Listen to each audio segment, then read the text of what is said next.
Guys, lifestyle with Sanchayita চ্যানেলের আরেকটা নতুন ব্লগে সকলকে স্বাগত জানাই। তো আজকে যে ব্লগটা বানাতে চলেছি তোমরা দেখছো সেটা একটু আলাদা। নর্মালি যেটা আমার ডেইলি ব্লগ থাকে সেগুলো থেকে একটু আলাদা। আজকেরটা হচ্ছে অনেকটা রিভিউ ব্লগের মতো বলে না, সেই জিনিসটা। তো অনেক দিন থেকেই আজকের ব্লগটা পেন্ডিং পড়েছিল। মানে এটা হচ্ছে পোগোর জন্মদিনের ইভেন্ট রিলেটেড। তোমাদের হয়তো মনে আছে অনেকের পোগোর জন্মদিনের লাস্ট যেটা আমি করেছিলাম ব্লগ, সেটা ছিল গিফট আনবক্সিংয়ের একটা ব্লগ। তো সেখানে আমি লাস্টে বলেছিলাম একটা ইভেন্ট করতে গেলে আমরা কোথায় কোথায় কার কার সঙ্গে কন্ট্যাক্ট করেছিলাম, কিভাবে সমস্ত কিছু কাজ এগিয়েছিল ধাপে ধাপে, আমরা কতটা এক্সপেক্ট করেছিলাম আর তার বিনিময়ে আমরা কতটা পেয়েছিলাম। তো পুরো ব্যাপারটা নিয়েই আজকের ব্লগে তোমাদের সঙ্গে আলোচনা করব। তো চলো তাহলে মেন টপিকেই যাওয়া যায়। তো প্রথমত আমাদের ডেটটা ফাইনালাইজ হয় মোটামুটি পুজোর ছুটির সময়, মানে অক্টোবর মাস থেকে আমাদের মোটামুটি সব কিছুই ডেট হিসেবে একটা রাফলি ভেবে রেখেছিলাম যে পোগোর জন্মদিন 12 তারিখে জানুয়ারি মাসের হলেও মোটামুটি তার এক সপ্তাহ আগে, যেহেতু অনির্বাণের আশাটাও কনফার্ম হয়ে গিয়েছিল যে 25শে ডিসেম্বরের ওই সময়টায় চলে আসতে পারবে, আর ওইদিকে মোটামুটি 5-6 তারিখ নাগাদ পর্যন্ত টানা ছুটিটা কন্টিনিউ করতে পারবে জানুয়ারির। তো সেই হিসেবে 4 জানুয়ারি যেটা ডেট ঠিক করা হয় সানডে, পুজোর ছুটির সময় সেটা ঠিক হয়ে গিয়েছিল। এবারে আমাদের একটু প্রোগ্রাম যখনই কি করব না করব আলোচনা হচ্ছিল, তখনই ঠিক হলো যে একটু সামনে যদি লন হয় সেরকম আমরা হোটেল বা ভেন্যু ঠিক করব। তো বাড়ির আশেপাশে অনেক কিছু দেখতে দেখতে আমাদের আকাশ সরোবর পুরুলিয়ার আমাদের শ্বশুরবাড়ির একেবারে কাছে, আমার রিসেপশনের অনুষ্ঠানও ওখানেই হয়েছিল। আর ওদের লনটাও যেহেতু রয়েছে, আর তাহলে আমাদের প্রথমে আমার শ্বশুরবাড়ির সকলের পছন্দ হলো ওই জিনিসটাই, যে কাছে যেহেতু হবে সেক্ষেত্রে আমাদেরও পছন্দ হলো। জায়গা দেখে এলাম, সমস্ত কিছু প্রায় আগে থেকে দেখাই আমাদের ওখানেই যেহেতু প্রোগ্রাম হয়েছিল এর আগে। তো ভেন্যুটাও খুব সুন্দরভাবে ঠিক হয়েই যায়। তারপরে দেখা যায় ক্যাটারিং কে করবে, আর ক্যাটারিংয়ের দিক থেকে আমাদের মানে শ্বশুরবাড়ি বলো আমার বাবার বাড়ি বলো দুদিকেরই হচ্ছে কি আমাদের পুরুলিয়ার মহারাজা ক্যাটারিং, সেটা একদম বিশ্বাসযোগ্য আর কি। মানে আমাদের সমস্ত কাজ তারাই করছে যবে থেকে মোটামুটি স্টার্টিং ফ্রম আওয়ার রিসেপশন, আমার রিসেপশনের থেকে যে শুরু হয়েছে তারপর থেকে প্রচুর অনুষ্ঠানে মহারাজা ক্যাটারিং কাজ করেছে আমাদের বাড়ির।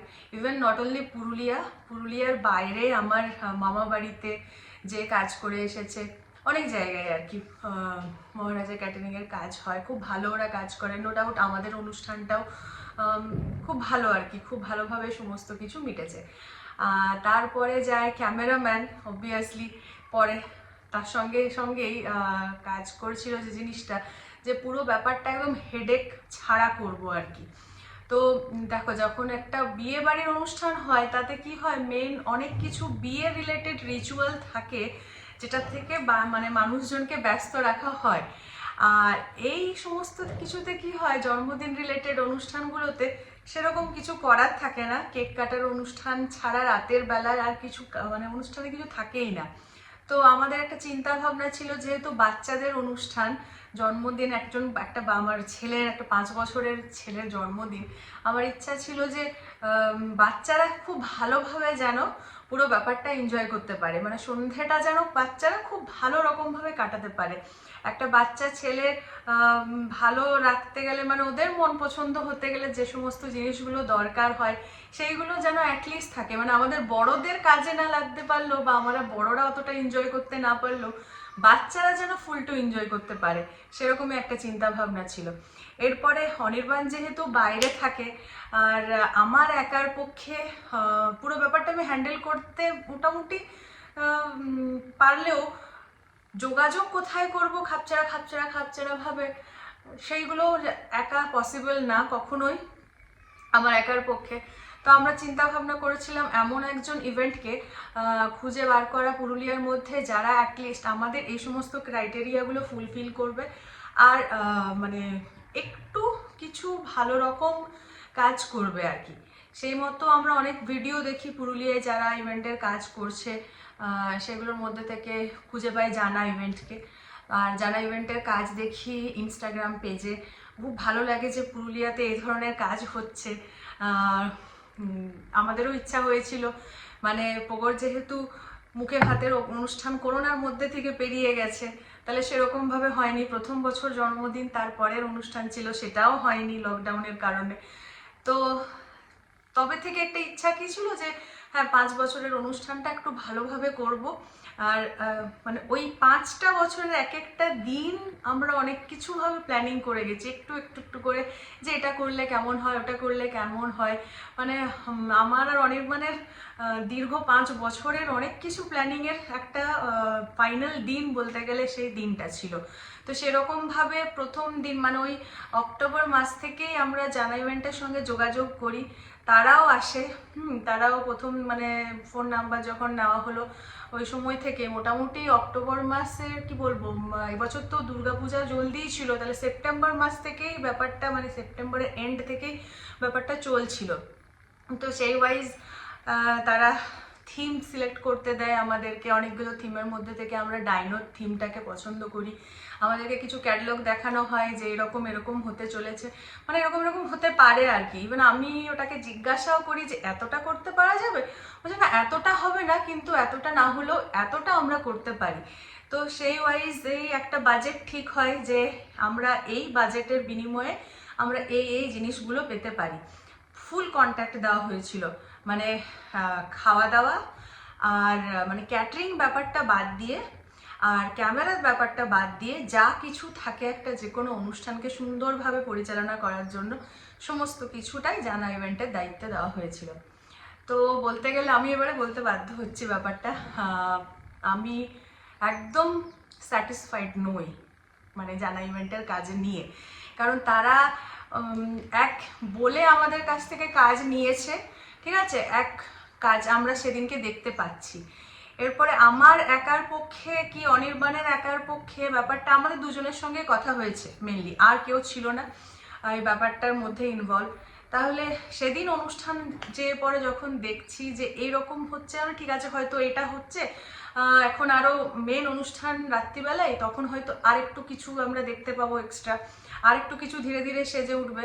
বাট না, যখন 7:30 বলো 8টা বলো যখনই আমি এসে ফাইনালি পৌঁছেছি, মানে দেখেই আমার হয়ে গেছে আর কি, যে কি দেখে আমি ঠিক করেছিলাম আর কি আমি দেখতে পাচ্ছি। তো ডাইনোসর থিম ঠিক করা হয়েছিল। ডাইনোসরের তুমি মানে বিশ্বাস করবেন না আপনারা, খুব কম কটা ক্যাটলগ মাত্র পিছনে এনে এনে রাখা হয়েছিল। সেটার উপরে সেই লাইট পড়লে ডাইনোসরকে দেখাও যাচ্ছে না, শুধুমাত্র কালারফুল বেলুন দিয়ে গোটা ব্যাপারটাকে সাজানো হয়েছিল। এই হলো, এইটুকু হচ্ছে কাজ। 2-4টা ডাইনোসর ঝুলানো ছিল, কোনো রকম প্ল্যাকার্ড দেওয়া মানে 3D কিছু কাটিং নেই, কিচ্ছু নেই। যেগুলো আমাদেরকে দেবে ওরা ঠিক করেছিল আগে থেকে। তো সেই মতো ওরা 2বার মিটিং করবে অনুষ্ঠানের আগে, সেটাও ঠিক করেছিল। আমার এখনো মনে আছে ডেটগুলো, একটা ছিল 20 তারিখ, মানে ডিসেম্বরের 20 তারিখের পর। তো অনির্বাণ 20 তারিখ পৌঁছেও যায়, বাট ওরা কোনো রকম আমাদের সঙ্গে যোগাযোগ করেনি। তারপরে অনুষ্ঠানের মোটামুটি ওই 4 তারিখ অনুষ্ঠান ছিল, তো ওই 26-27 তারিখ নাগাদ, আমি যতদূর ঠিক বলছি, মোটামুটি ওই জানুয়ারির এন্ডে একটা মিটিং হয়, ঠিক আছে। তো সেইটুকুই, ওইখানেই ওই ভেন্যুতে যে পরে মানে আকাশ সরোবরে যে কোথায় কি হবে না হবে, কোন জায়গাটা কোন জিনিসটা হচ্ছে সেই জিনিসটা রিলেটেড একটা সুন্দর একটা মিটিং হয়। তারপরে আমাকে বলা হয় যে আপনাদের সঙ্গে যোগাযোগ করা হবে, সমস্ত প্ল্যাকার্ড এরপরে বানানো হবে যখন, তখন একবার একবার করে আপনাদের সঙ্গে যোগাযোগ হবে, কোঅপারেট করা হবে, এই হবে ওই হবে, মানে হ্যানা তেনা অনেক জ্ঞান জানো, তখন প্রচুর গল্প, ঠিক আছে, তখন প্রচুর গল্প। এরপরে 4 তারিখের অনুষ্ঠান, মোটামুটি 31 তারিখ থেকে কোনো মানে 31 তারিখ হয়ে গেছে, কোনো রকম যোগাযোগের কোনো গল্পই নেই, মানে কোনো ফোন আসেনি আর কি। 1 তারিখে ওদের একটা বিশাল বড় ইভেন্ট ছিল, যেটা 31st নাইটের হয়। তো 1 তারিখেও সে কারণে হয়তো পাওয়া যায়নি, আমি বহুবার ফোন করেছি, সারাদিন ধরে পাওয়া যায়নি, ঠিক আছে। 2 তারিখে যখন ফোন করছি তখন বললেন যে হ্যাঁ আপনাদের সঙ্গে যোগাযোগ করবে, একজন যে আমাদের ওই প্ল্যাকার্ডগুলো বানাচ্ছে। হ্যাঁ, এবার কি প্ল্যাকার্ড বানাচ্ছে না বানাচ্ছে আমরা কিন্তু পুরোপুরি ওদের উপরে ট্রাস্ট করে ছেড়ে দিয়েছিলাম। এতটা অ্যামাউন্ট যখন দিচ্ছি, তারপরে আপনারা এই কাজ করছেন, আমাদেরকে এই কাজ দেবেন, সে তার বদলে যতটা অ্যামাউন্ট ওরা বলেছিল ততটা অ্যামাউন্ট কিছুটা বার্গেনিং করে ফাইনাল একটা ডিসাইড করে ওরাও এগ্রি হয়েছিল, আমরাও এগ্রি হয়েছিলাম, সেরকম একটা অ্যামাউন্ট ধার্য হয়েছিল। সেই অ্যামাউন্টের বিনিময়ে আমরা একটা কাজ আমি পেতে চলেছি, সেই আশাতেই এতদিন ছিলাম আর কি। তো যাই হোক, এরপরে চলে এলো 4 তারিখের বিকেলবেলায় আমাকে একবার মাত্র ফোন করা হলো। আমার ছেলের যেহেতু নাম সৌজন্য, তো সৌজন্য স্পেলিংটা কি, তো সেটা আমি হোয়াটসঅ্যাপে পাঠিয়ে দিলাম, ব্যাস, আর কোনো গল্প হয়নি। 3 তারিখের পরে যেদিন আমাদের ইভেন্ট, মেন 4 তারিখের আগের দিনে 3 তারিখে আমি আবার ফোন করলাম, কত দূর কাজ এগোলো, মানে আমি তো কিছু বুঝতে পারছি না কি হচ্ছে না হচ্ছে। প্রত্যেকটা জিনিস দেখেছো আমি নিজে হাতে টাইম ধরে পছন্দ করে একটু একটা করে আমি বানিয়েছি, মানে একটা সেলোটিপ পর্যন্ত কাটি আমি, একদম সাইজে কাটি, মানে এরকম নিখুঁত কাজ করার আমি চেষ্টা করি। সেক্ষেত্রে যখন মানে 3 তারিখ চলে এলো, কোনো রকম কোনো যোগাযোগ নেই, কী রকম কাজ হচ্ছে আমি কোনো মানে ভরসা খুঁজে পাচ্ছি না। সন্ধ্যাবেলা পর্যন্ত আমার এখনও মনে আছে, পোগোর সেদিন ছিল ওই বার্থডের একটা ফটোশ্যুট হওয়ার ছিল, সুভাষ পার্কে নামছি, তখন আমরা বাজে প্রায় 3টা সাড়ে 3টা হচ্ছে, তখন আমি ফোন করেছি যে আমার এরকম এখনো অবধি কিছু দিলে না, কীরকম কি প্ল্যাকার্ড বানানো হচ্ছে না বানানো হচ্ছে, আমাকেও তো একবার দেখাও। তখন ওরা গোটা গুচ্ছে পাঠিয়েছে। এবার আমার সেই সময় খুলে দেখার মতো সময় নেই যে আমি কোনটা কি বানাচ্ছে, আমি খালি 2-3টা দেখলাম, হ্যাঁ, যে এন্ট্রি রয়েছে, এন্ট্রিতে পোগোর মোটামুটি 4টা মতো বেলুনের রিং ছিল, প্রত্যেকটা রিংয়ে 2টো করে প্ল্যাকার্ড ছিল, সেগুলো আমাদের ফ্যামিলি রিলেটেড, ঠিক আছে, সেগুলোর সঙ্গে ডাইনোসর থিমের কোনো মানে যায় আসে না আর কি। ডাইনোসর থিম এতটা পেড করা হয়েছে কি কারণে, যে 3D ডাইনোসরের বিভিন্ন এফেক্টস থাকবে, কাটিং থাকবে, ঠিক আছে, ওই সমস্ত কিছু কোথাও নেই, নট ইভেন সিঙ্গেল পিস ভেতরে। যখন আমি বললাম কাটিং কই, কাটিং একটাকে তো দেখতে পাচ্ছি না, তখন ওই 3-4টা যে গেট বানানো হয়েছিল বেলুনের উপরে উপরে একটু একটু একটু করে 4টা, এই ছোট ছোট 4টা ডাইনোসরকে ঝোলানো হয়েছে। তো এই হলো ব্যাপার। আর পুরো ব্যাপারটা মানে ওদের মানে কি বলবো, আর কোনো সিঙ্ক্রোনাইজ নেই। ইভেন্টের একটা কাজ আমি যতদূর বুঝেছি, মানে চোখের আড়ালেই সমস্ত কিছু হয়ে যাবে একদম মানে সুন্দরভাবে একটার পর একটা কাজ, কিন্তু ওই ধোঁয়া উঠছে তো সুন্দরভাবে তো নিজে থেকেই হয়ে যাওয়ার কথা। ক্যামেরাম্যানের আগে আগে মেশিন যাচ্ছে, মেশিন টেনে বার করছে, একজন ধোঁয়ার লিকুইড বা যেটাই বলো, যেটা থেকে ধোঁয়া বেরোচ্ছে সেটার ভেতরে আরো ধোঁয়া ছুটছে, লিকুইড জিনিসপত্র ছুটছে, তবে ধোঁয়া বেরোচ্ছে, মানে এইরকম একটা ক্যাওস আর কি। তারপরে যায় যিনি অ্যাঙ্কারিং করছিলেন, ওনারা জানা ইভেন্টসের তরফ থেকে অ্যাঙ্কার যাকে দেওয়া হয়েছিল, আমাদের মাত্র 300 জনের একটা এস্টিমেট ছিল, ঠিক আছে। এবার 300 জনের মধ্যেও আবার কম এসেছে, মানে যা হয় প্রত্যেকটা অনুষ্ঠানে তো 100% অ্যাটেন্ডেন্স হয় না, তো সেক্ষেত্রে মোটামুটি ধরো 250 থেকে 260 জন লোক, হ্যাঁ, তো সেই পরিমাণ লোককেও তার মধ্যেও ভাগ রয়েছে, স্টার্টার কাউন্টারের ওখানে রয়েছে, ডিনার করতে গেছেন, মানে প্রায় 150 লোক বলবো ম্যাক্সিমাম ওই জায়গায় স্টেজের কাছে ছিল। তো তাদেরকেও আর কি হ্যান্ডেল করতে এমন অ্যাঙ্কার কোনো রকম তো হ্যান্ডেল করতে পারেনি, মানে গোটা ব্যাপারটা এতটা ক্যাওস হয়ে গিয়েছিল, মানে আমাদেরই খারাপ লাগছে যে আমরা কি ভেবে একজনকে এতটা কাজের দায়িত্ব দিয়েছিলাম। একটা সময় তো মনে হলো যে আমি মাইক্রোফোন ধরে গোটা ব্যাপারটা এবারে না নিলে হচ্ছে না, মানে এরকম একটা জায়গায় পৌঁছে গিয়েছিল আর কি। তারপরে হয়ে যাক 3বার লোডশেডিং, মানে ওদের সাপোর্ট ব্যাকআপ যেটা বলার কথা, মানে পাওয়ার সিস্টেমের 3বার লোডশেডিং হয়েছে, মানে কারেন্ট অফ পুরো।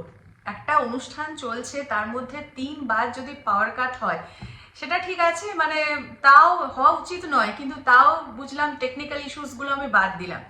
কিন্তু যখন একটা ক্লায়েন্টকে বলা হচ্ছে যে এরকমভাবে সুন্দরভাবে জায়গাটা সাজানো হবে একটা থিমের উপরে বেস করে, এরকম ফটো গ্যালারি হবে, এরকম সেলফি কাউন্টার হবে, তার বিনিময়ে যেটা পেয়েছি মানে ভীষণই ফেড আপ।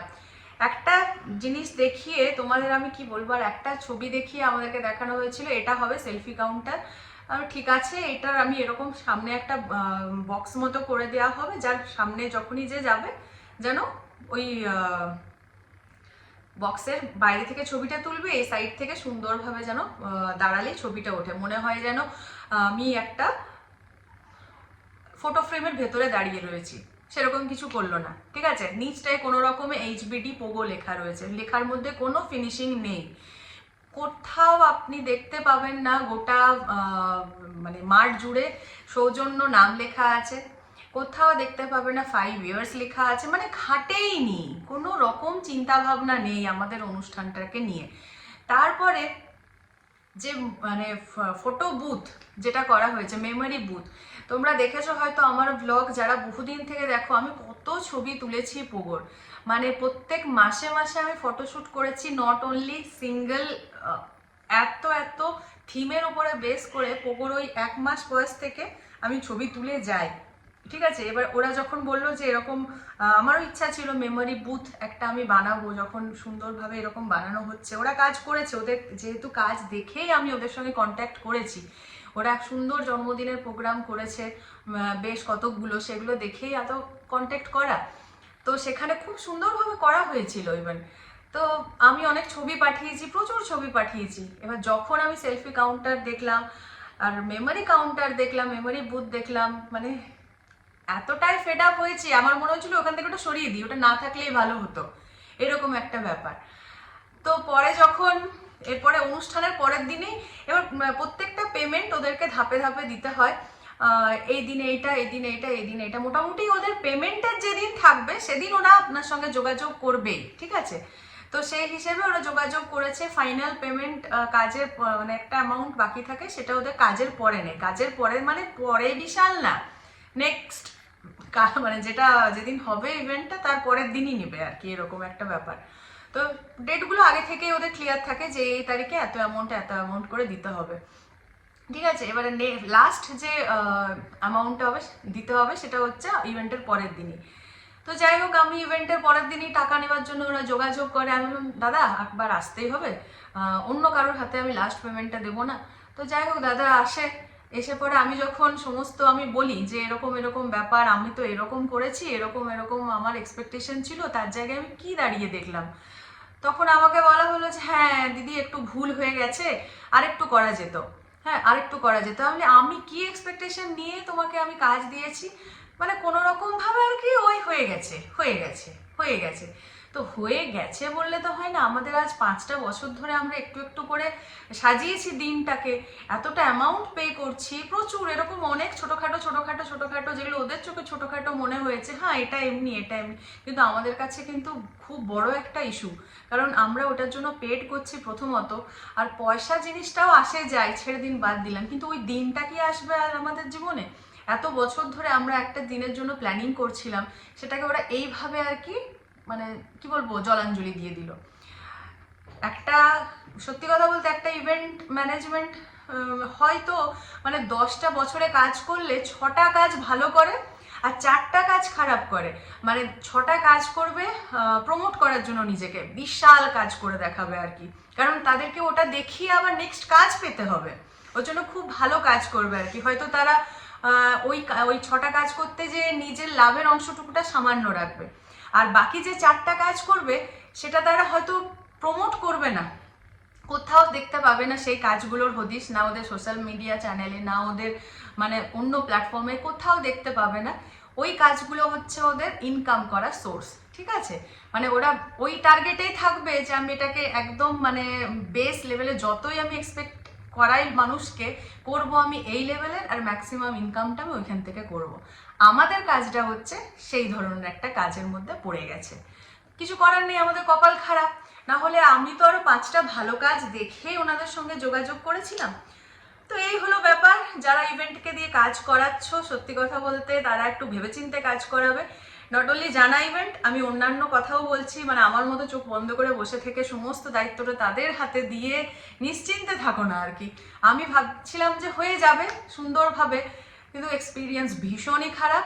হয়তো মানে কি বলবো, ছোটোখাটো অনেক ঘটনা রয়েছে যেগুলো মিলে মিশে একাকার আমাদের চোখে অনেক খুঁত ধরা পড়েছে, মানে ইগনোর করার মতো নয় আর কি, এতটা হয়েছে। তারপরেও যখন দাদাকে বলছি তখন দাদা আবার বলছে যে না, আচ্ছা জায়গা ছোট পড়েছিল, এটা হতো না। আমি হতো না যখন, আমি তো ভেন্যু আগে থেকে ডিসাইডেড যে আমরা এখানেই করব, তারপরে এতগুলো তাহলে সেরকম ভাবে গোটা ব্যাপারটাকে ছোট করে ভাবা হতো। আমাদের ভেন্যু যেহেতু ফিক্সড, সেহেতু আমাদের বাকি জিনিসগুলো অনেকটা আরো সংযত করে করা যেত। না এটা করা যাবে, হ্যাঁ করা যাবে, ওটা করা যাবে, হ্যাঁ করা যাবে, ওই রকম করে করে করে করে গেছে। এবারে আমার যদি সেখানে 10টা প্ল্যাকার্ড দিয়ে সাজানোর কথা, ঠিক আছে, আমি তো 10টা প্ল্যাকার্ড ওদের মাঠে আমি নিয়ে যাব দেওয়ার জন্য, সেখানে যদি আমার 3টা দরকার পড়ে আমি 3টা দেবো, তারপর মনে হতে পারে যে না আমার এখানে আর জায়গা নেই, আমি 7টা প্ল্যাকার্ড ফেরত নিয়ে আসবো।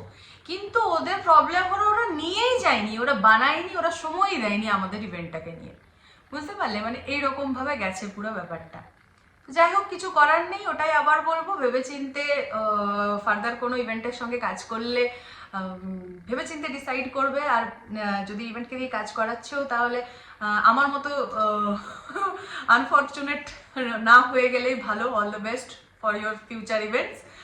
আর ক্যামেরাম্যান আমাদের মুমেন্টস মেকার ভালো কাজ করেছে, এখনো পর্যন্ত সমস্ত কিছু পাইনি, আশা করি খুব জলদির মধ্যে পেয়ে যাব। ফটোসগুলো পেয়েছি, কিছু এডিট বাকি রয়েছে, ভিডিওসও বাকি রয়েছে, ট্রেলারটাও বাকি রয়েছে। তো আশা করি ফেব্রুয়ারির এন্ড বা মার্চের মিডিল মধ্যে সমস্ত কিছু ক্লিয়ার হয়ে যাবে। তো এই হলো ব্যাপার। 4টা জায়গায় কন্ট্যাক্ট করেছিলাম, একটা হলো ভেন্যু, একটা হলো ক্যাটারিং, একটা হলো ইভেন্ট, একটা হলো ক্যামেরা। এই হলো, দ্যাটস ইট। তো সব কিছুই এরকমভাবেই হয়েছে আর কি। আশা করি আজকের আমার এই ভিডিওটা তোমাদের কাজে লাগবে, তোমাদের ইভেন্টগুলোকে আরো সুন্দর করে তুলতে কাজে লাগবে। মানে সুন্দর করার চেয়েও বড় হলো তোমাদের ভেবে একবার দেখতে কাজে লাগবে। চলো আজকের জন্য এতটাই, নেক্সট ব্লগে আবার দেখা হবে। Thanks for watching.